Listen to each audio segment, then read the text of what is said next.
Welcome to Nisha's Kongu நாட்டு kitchen. நான் நிஷா செந்தில்குமரன்.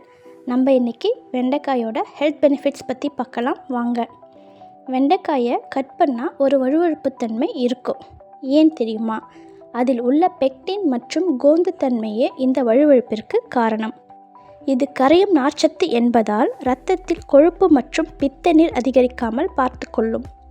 வெண்டைக்காயில் உள்ள அதிகப்படியான மினரல்ஸ் எலும்புகளின் வலிமையையும் அடர்த்தியையும் அதிகரிக்க செய்யும். பிரெயினை ஆக்டிவாகவும் வைக்க ஹெல்ப் பண்ணும். இதை சாப்பிடுவதால் அசிடிட்டி இருக்காது. இதில் உள்ள ஆன்டி ஆக்சிடென்ட் கல்லீரலை ஹெல்த்தியாக பார்த்துக்கும். நம்ம பாடியில் கொலஸ்ட்ரால் லெவல் இன்க்ரீஸ் ஆகும்போது ஹார்ட் சம்மந்தப்பட்ட டிசீஸ் இன்க்ரீஸ் ஆகும். ஆனால் வெண்டைக்காயில் உள்ள ஃபைபர் கெட்ட கொலஸ்ட்ரால் உறிஞ்சுதலை குறைக்கிறது. இதனால் ஹார்ட் சம்மந்தப்பட்ட பிரச்சனை எதுவும் நமக்கு வராமல் பார்த்துக்கும். அது மட்டும் இல்லாமல் ஃபைபர் அதிகமாக இருக்கிறதால டைஜஸ்டிவ் சிஸ்டம் அதாவது ஜீரண மண்டலத்துக்கு ரொம்ப நல்லது.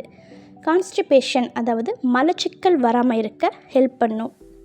ப்ரெக்னென்ட் உமனுக்கு ரொம்ப முக்கியம்.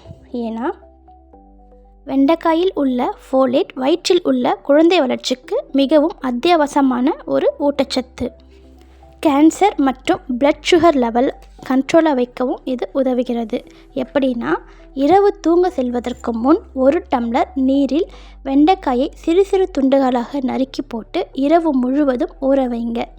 மறுநாள் காலை எழுந்ததும் அந்த நீரை பருகுவதால் ஏராளமான நன்மைகள் கிடைக்கும்.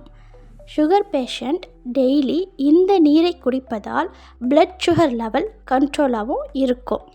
இவ்வளோ பெனிஃபிட்ஸ் இருக்கிற வெண்டைக்காயை வீக்லி 2 எடுத்துக்கோங்க. பச்சையாகவோ அல்லது சூப் டைப்லேயோ எடுத்துக்கிட்டால் வெண்டைக்காயோட நியூட்ரியன்ஸ் கம்ப்ளீட்டாக நம் உடலுக்கு கிடைக்கும். அப்படி இல்லைன்னா சாம்பார், பொரியல், புளிக்குழம்புன்னு வழுவழுப்புத்தன்மை மாறாமல் சாப்பிடுவது நல்லது. ஓகே, நெக்ஸ்ட் வீடியோவில் பார்க்கலாம். இந்த வீடியோ உங்களுக்கு யூஸ்ஃபுல்லாக இருந்தால் லைக் பண்ணுங்கள், ஷேர் பண்ணுங்கள், கமெண்ட் பண்ணுங்கள், சப்ஸ்கிரைப் பண்ணுங்கள். தேங்க்ஸ் ஃபார் வாட்சிங்.